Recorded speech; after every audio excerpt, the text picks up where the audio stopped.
Iridium மோசடி வழக்கு தொடர்பாக 10 பேரை கஸ்டடி எடுக்க எழும்பூர் நீதிமன்றத்தில் சிபிசிஐடி போலீசார் மனு ஒன்றை தாக்கல் செய்திருக்கின்றனர். இது தொடர்பான கூடுதல் விவரங்களை வழங்க இணைகிறார் எமது செய்தியாளர் சாலமன். சாலமன், வணக்கம். இந்த மோசடி விவகாரத்துடைய முழு பின்னணி என்ன? விசாரணையின் அண்மை தகவல்கள் என்ன?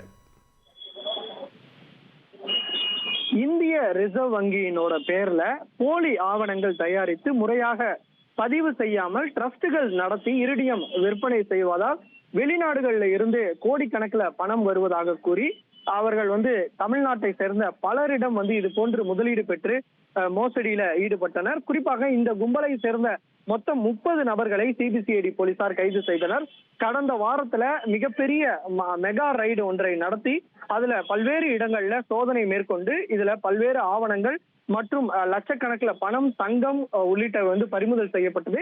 போலீசாரனோட முதற்கட்ட விசாரணையில இந்த வழக்குல பல்வேறு தகவலானது வெளியானது. குறிப்பாக சாமிநாதன் என்பவர் தான் இந்த வழக்குல மூளையாக செயல்பட்டு போலியாக ஒரு ட்ரஸ்டை ஒன்றை உருவாக்கி அவர்கள் 1 லட்சம் ரூபாய் முதலீடு செய்தால் 1 கோடி ரூபாய் தரப்படும் என்ற ஆசை வார்த்தைகளை கூறி பல்லாயிரக்கணக்கான இந்த பொதுமக்களிடம் இது போன்ற பணத்தை முதலீடு பெற்று இவர் மோசடியில் ஈடுபட்டார். இது தொடர்பாக தான் 13 வழக்குகள் பதிவு செய்யப்பட்டு தனித்தனியாக தமிழகம் முழுவதும் சிபிசிஐடி போலீசார் விசாரணை மேற்கொண்டு இந்த விசாரணையில மொத்தம் 1000 கோடிக்கு மேல இவர்கள் முதலீடு பெற்று மோசடியில் ஈடுபட்டிருப்பதாக சிபிசிஐடி போலீசார் கணிக்கின்றனர்.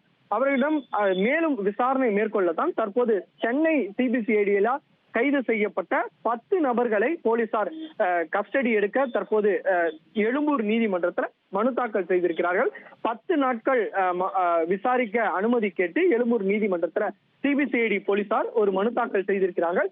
இந்த விசாரணையானது நாளை அல்லது நாளை மறுதினம் எழும்பூர் நீதிமன்றத்துல வர வாய்ப்பு இருப்பதாகவும் தகவல் தெரிவிக்கப்பட்டு இவர்களிடம் நடத்தப்பட்ட விசாரணை அதன் பின்னர் தான் தெரிய வரும். இதுல பின்னணியில யார் யாரெல்லாம் இருக்கிறார்கள், ஏதேனும் அரசியல் பிரமுகர்கள் இதுல தொடர்பு இருக்குதா, இதுல முக்கியமாக நெட்வொர்க் எங்கெங்கெல்லாம் செயல்படுது உள்ளிட்ட பல்வேறு தகவல்கள் தெரிவிக்க வாய்ப்பு இருப்பதாகவும் இந்த சாமிநாதன் இந்த கொள்ளையடித்த பணத்தை எல்லாம் எங்கே வைத்தார், முதலீடு செய்திருக்கிறாரா, பிட்காயின் மூலமாக செய்திருப்பது தெரிய வந்தது, அதுல எவ்வளவு கோடி முதலீடு செய்திருக்கா உள்ளிட்ட பல்வேறு தகவல்கள் தெரிய வாய்ப்பு இருப்பதாகவும் சிபிசிஐடி போலீசார் தரப்புல தகவல் தெரிவிக்கப்பட்டிருக்கிறது. நன்றி சாலமன், உங்கள் விரிவான தகவல்களுக்கு. உங்கள் தந்திவன் தொலைக்காட்சியில் கணபதியே வருவாய் தினமும் காலை 7 மணிக்கு காண தவறாதீர்கள். இனி செல்லும் இடமெல்லாம் செய்தி. தந்தி டிவியின் வாட்ஸ்அப் சேனலை ஃபாலோ பண்ணினா செல்ல இருக்கும் இடமெல்லாம் செய்தி. இதோ QR கோட், இப்பவே ஸ்கேன் பண்ணுங்க, ஃபாலோ பண்ணுங்க. ட்ரெண்ட ஃப்ரெண்ட் ஆக்கிக்கோங்க. தந்தி டிவியின் சப்ஸ்கிரைபர்ஸ் அண்ட் ஃபாலோவர்ஸ் குடும்பத்துல நீங்களும் இணையுங்க.